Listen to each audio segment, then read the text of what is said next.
everyone, I am Anusha Bhaumek, currently pursuing PGDM GM at XLRI Jamshedpur. And today I am very excited to have with us Mr. Sreeram Narayan, Director of Product Management at Pine Labs, where he leads growth and omni-commerce platforms powering digital commerce across India and Southeast Asia. With over 15 years of experience in fintech, growth product management, data monetization, and product strategy, he brings a wealth of expertise. His current focus areas include AI-led product growth, building resilient product organizations, and shaping product strategy in a post-VUCA world. Beyond that, he is also passionate about mentoring future PMs. Sir, thank you so much for joining us. Thank you. So, sir, first I would like to start with the question that you have spent almost 15 years in fintech and product management. What first drew you in this space? So, to be honest, I would say it's not a very planned move. Our careers, they generally manifest themselves. So I started my career with one of the big tech companies where I was part of the core banking division, right? So finance happened by accident. Of course, I was always curious about finance numbers. It was always my desire to study finance as a core subject, but I went into engineering and then took up a tech role. But then, and actually, when I started my career, I'm not very sure if fintech as a concept was that popular, right? So it was late 2009-10, right, when I started. But even at that point in time, I had a very clear, kind of interest, to work at the intersection of where finance and technology can come in. And you typically would want to, optimize, maximize when you learn, right? So my first 3 years were, largely spent building, managing core banking products.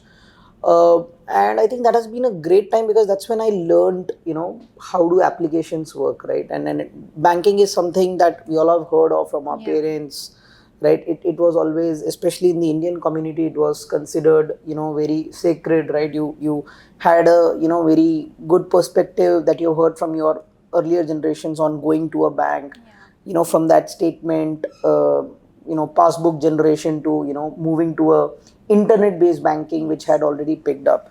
So it was a very good, interesting area. So I would say, it happened, not by a planned move, but by chance.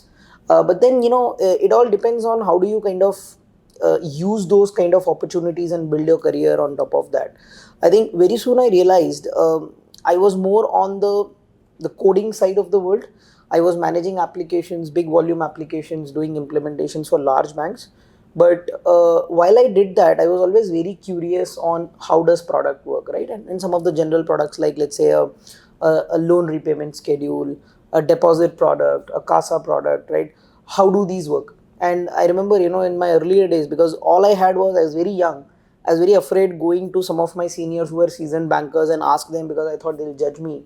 So one of the ways I did was I started debugging code because I had access to it, right? Yes. So I would sit late nights, I would debug code. And then I would figure out, oh, this is how it works, this is the logic. Then I would reverse write those things on paper. And then I remember in a couple of discussions, I was also able to, put a point of view in a group of functional senior who were like ex-bankers who were designing the application. I said, well, this is how you may want the application to run, but that's not how the code is written. Yes. And I had that truth version, right? So I started getting heard in the room, right? So that's when my interest started getting developed to say, okay, there is, a lot of aspect of, a solid foundation on knowing how does applications work. Now, I could not have, kind of debugged code all my life. So I thought, okay, the next level is let me hear out from the customers themselves. And that's when I think I took up a IJP, which is an internal job posting within my company to move into product management. Again, this was 2013, very early days. Product management, people didn't know what is product management. They would get confused with project management, yes. Right? So there was that classical debate that time about who's a project manager, who's a product manager. But I clearly sensed, right, okay, that's a direction I want to go and take. And I thought that's a road for me to get very closer to customers. And since then, right, in the last decade or so, if I look back, I think what every day interests me is to work at the intersection of money, technology, and consumer behavior, right? And now, working in payments, lending, these are applications which you daily use. So I think the greatest part about working on fintech is you get to build products, shape products that billions use, and you are also one of the users. So you get a very real-time validation, right? So that's the, core interest area that, draws me to this. So I relate so much to this, since I also worked in IT banking for last 4 years, and I was in mortgage lending project. Yeah. So I was really relating to everything you were saying. Correct. This is my goal is also to go into fintech maybe one day. Sure. So really Yeah, I think often there has to be some spark, right? Yes. And that spark always comes from your background, right? So I always say, in your early stages of your career, do not plan a lot of your moves with precision, because not all will work your way. You have to, kind of maximize learning and then sense out which are the opportunities, interest areas where you have to build. So all the best for you. Yes, sir. Thank you. So, sir, at Pine Labs, you are leading growth and omni-commerce platforms. What are some unique challenges in building products, especially for India and Southeast Asia? So, in general, let's kind of understand omni-commerce, omni-channel, right? So, there's a lot of perception around what is omni, right? So, for example, one of the perception is if you build a product that works for online and offline audiences, it is omni. But when you design products, that's not how you should think, or that's not how you would want to do, right? We are living in I would say, in a digital world where consumer is king. They would want to initiate, say, a shopping journey on a channel like, say, online, and they would want to do a payment on, say, a WhatsApp, or any other app, right? So omni, first of all, is building platforms that can connect experiences and build you and give you, very, very uniform experiences irrespective of the platform. It's not about, a product that works across into applications. I think that is one learning I had very late, right after working on these set of products, right? And it happened by experience, right? When we got to see how the world was getting disrupted and how do we build it.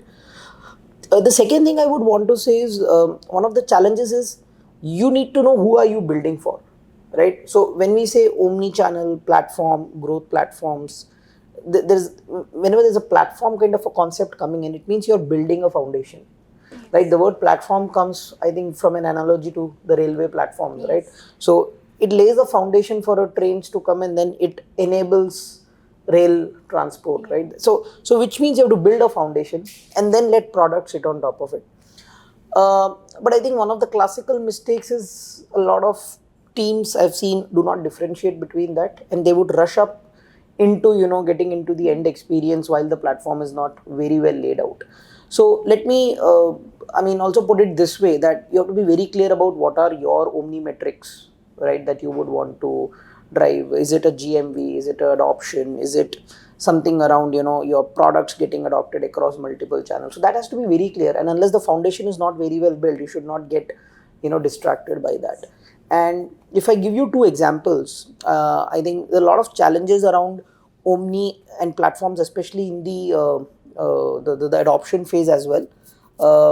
So ONDC, right? I mean, all of us know it's a very ambitious project. I love the idea of the project. I mean, where it wants to take retail and commerce in Indian markets. I think as good as the initiative was, but I mean, some of us know that there's a lot of challenge in it getting adopted, right? Because they were not very clear how the onboarding journeys will be for retail sellers and big retailers, right? There was not a lot of uniformity. It was taken care. Then while you do that, right, you could not see initial traction because you need to have shared incentives with, people who want to come onto your platform. You can't go to them and say, hey, I've built a great platform. Now you have to onboard. You can't arm twist them. Now, a very other example of that is UPI as a platform, right? NPCI built that platform and they created an ecosystem and they created a framework where the entire network of the financial ecosystem participated, right? The merchants were pushing for UPI because, they had a shared incentive. The shared incentive was that they didn't have to pay the MDR on cards, right? UPI was free. Yeah. The banks and the, networks came in because, they thought, they will get users onto their platform and then they can sell something else to the users. So you have to, also as a product, if let's say you were a product manager of a platform like that, the additional challenge that comes is you have to also think about, having that adoption done across different partners and ecosystems as the, the platform matures. So what I would say is build a platform, lay a solid foundation, and then think about adoption, because end of the day, your platform is as good as, the number of people using it. It's not about how well, the tech has been executed behind that. So I think those are some of my experiences uniformly across different things I've done. Yeah, so that was really insightful.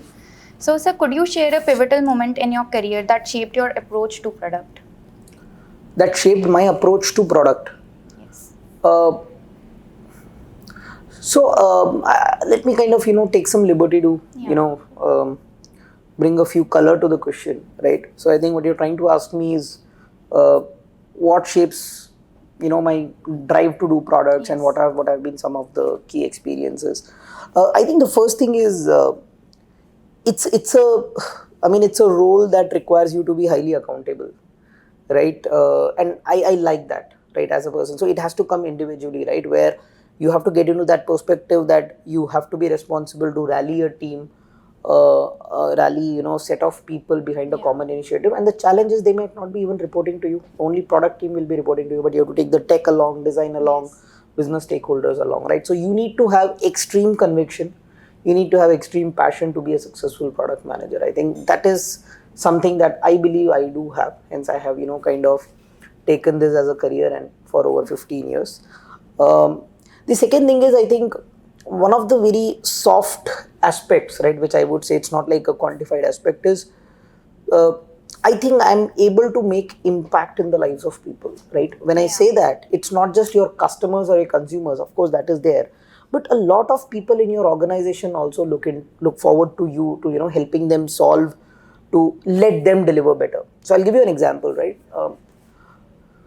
Not once but many times, I randomly would get a call in the morning from, say, some salesperson who's there in some part of the country, and they would pick up the call and they would say, Sreeram, I need a help. I'm going to a customer.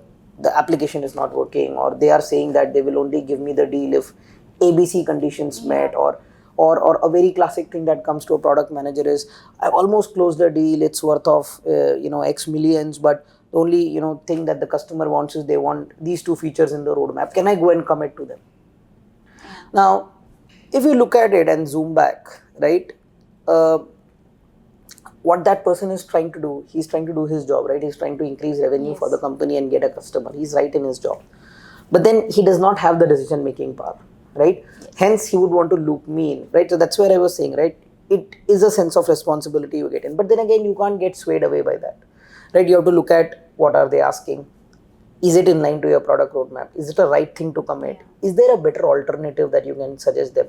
So I would always try to, help them answer that in the right manner without over-promising stuff. I'm a huge believer in the fact that under-promise and over-deliver, right? You should never do the latter, which is over-promise and under-deliver. But here is a situation where, you feel extremely accountable, like I said, and that person's job or that person's goal depends on you enabling them to, do their job in a better way. So I think that is, extremely satisfying when you are able to, kind of do that.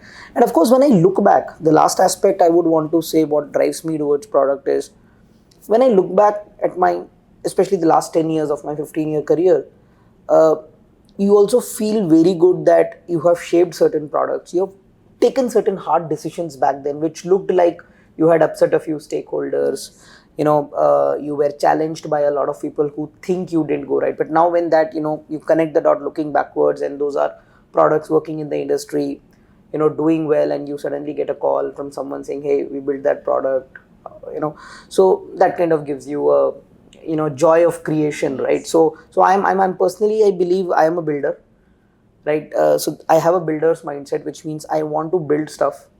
Now, of course, it would also mean that if I'm a builder, I should have been on the coding side, but that's not necessary, right? You can also be a builder, kind of shaping up how to, build products. So those three things I would say is what drives me day in, day out, and I feel very satisfied with those experiences. Sir, I guess that's why product managers are known as mini CEOs of the product. Yeah, I don't agree to that though. I'll tell you my view, because see, it's a good way to swindle people to come into becoming PMs, right? So don't get swayed by that. By the way, in a way it's right also, because we all see, when we talk about a CEO, we all see the title, we all see the importance, we all see, let's say, hey, the person is paid well, but we don't know the life of a CEO. Yes. Right? It's extremely tough. You have to be accountable to your investors, you have to be accountable to your employees, you have to also drive profits, you have to make the organization running, you have to ensure you're, kind of setting up a vision that can make people come and work. So of course you can say it's kind of a smaller version of that what a PM does, but it's no way easier. So if you take it from that narrative, yes, but there's no jazz to it, right? Is what I would say. Yeah. So, sir, I read that you mentor the next generation of product managers. What are some common mistakes or blind spots you see in early PMs? Okay, interesting question. So I would say, I think the first thing is lack of purpose, or if I would have to put it in a very positive connotation, I would say clarity of purpose, right? I see a lot of people, especially now that product management has become so hot. It was not back then when I had joined. I think a lot of people lack purpose. They kind of, go behind a shiny object syndrome, right? Okay, 40% of the peers in my company say that's a great thing to do, so I want to do. Or I have seen somebody on LinkedIn or somebody on a podcast, they say their job is very cool, right? Or maybe there's also a perception I've heard that product managers are paid well compared to other roles, whatever could be the reason, but you have to have a purpose, right? And that purpose ideally cannot be any of them that I just spoke about. It has to be about something intrinsic. Yes, right. And that's where I say, right, so the traits to develop, which I would recommend to, and I generally speak about that to anybody who's early in the game starting their career, is, I think first of all, you have to be super curious, right? There has to be a huge curiosity, right, to question the status quo. Why is something like this? What can change? What can better? If somebody did not ask that, UPI would not have gotten created, right? If they said, okay, card payments, I mean, it's working, what's new, right? Somebody challenged the status quo and said, why can't we use a mobile, and, we don't need a cash to do a payment, we don't need a card to do a payment. So that curiosity would have been, a trigger, I'm assuming. So curiosity is very important, number one. Number two, like I said, chase clarity, right, rather than something which is very shiny. And third, I think, which I have also learned a little later, is, the ability to also say no to a lot of stuff, right? Because we are in a world of oversupplies, right? In terms of a lot of people would want a lot of features in your roadmap. You would be pulled into a lot of meetings. Everybody would want to have a chair for the PM in any of the meetings and make them accountable. But then you are kind of always limited by resources, right? And you can never make everyone happy. That's a learning I had, right? So which means you have to optimize for, you have to be a very good prioritization maker, right? And whatever frameworks, etc. you use. So yeah, I think those three things are, some very important traits. I think if anybody has 2 out of 3 as an intent to do them, I think they'll make great PMs. Yes, sir. So, sir, as we know that fintech is evolving rapidly, what trends do you think will define the next 3 to 5 years in digital commerce and payments? Okay, great question again. So, I think we are in an age where a lot of disruption has already happened, right? So, it's very interesting if you ask me to predict what's going to happen in the next 3 to 5 years. And I believe in making crazy predictions, right? Irrespective of it kind of, happens to. And what I see, the wave that is there in the industry, I think a couple of things are likely to happen, right? So we are sitting in 2025. Let's make 3 predictions, right? Or 3 trends, what would manifest by, let's say, 2028 or 2030. I think the first is we are moving towards an extremely solid world of contextual and embedded payments, right? Which means you would not have to juggle between multiple applications to do a commerce transaction. Payments would largely become invisible, right? Which means you would not really notice the effort to make a payment, right? It would be very, I am assuming, right, very, very finely weaved into a larger unit of experience or transaction that you're doing, whether it's a shopping, whether it's a purchase, whether it's a a fee payment, whatever it could be. So And I believe products will be built in such a manner that these payments could be plugged in at different step, and it's very much embedded to the core journey. That's certainly a shift I see happening. Second, how can I not talk about AI, right? That could be a crime. So, but I think if I just put some meaning to it, it's not like AI will disrupt. I'll not make a very big statement, but I'm definitely of the opinion that AI will shape up a lot of personalization and experiences of how you shop, purchase, how you experience your day-to-day fintech or finance products, right? Whether it is banking, payments, insurance, lending, right? Which means it will be a lot more predictive than reactive. I think we have largely solved for the reactive part. So when I say reactive, when you have an issue and you want to log a complaint or a support, most of the applications now have agents and bots to help you do that. That's a very reactive stuff to do. But how about, let's say, if you want to go and say shop an apparel, or you want to order a food, or you want to kind of decide whether should I invest in an X or a Y mutual fund or a Z deposit. I think there'll be a lot of context that AI would understand about your behavior, and it would help you take those decisions more easily.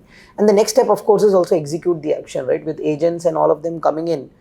I think technology wise, we would not be very far away from setting up instructions to say, hey, why don't you shop on my behalf, right? Whenever there is, let's say, a 40% off on my favorite brand, this color and this size available, just go ahead and shop. I've given you an access to my wallet, right? So that's the kind of world I see. In all this, what is very important is, of course, I think one of the things that's going to remain constant is trust, right? So you have to build products, you have to still, kind of keep trust as the central factor. Wherever trust gets broken, none of these tech innovations is going to, make a major disruption. So yeah, those are, I think, 2-3 things I predict that would definitely happen. Let's watch for it. Yes, and definitely. I think by the time we are in 2028, some of these things which you have mentioned will happen. Sure. It definitely, it was a very unique perspective, and I got a lot of insights into what the future may hold. So, sir, to end this conversation, what is that one underrated trait every PM you believe should have? Underrated trait that they should have, like I said a while back, I think Curiosity.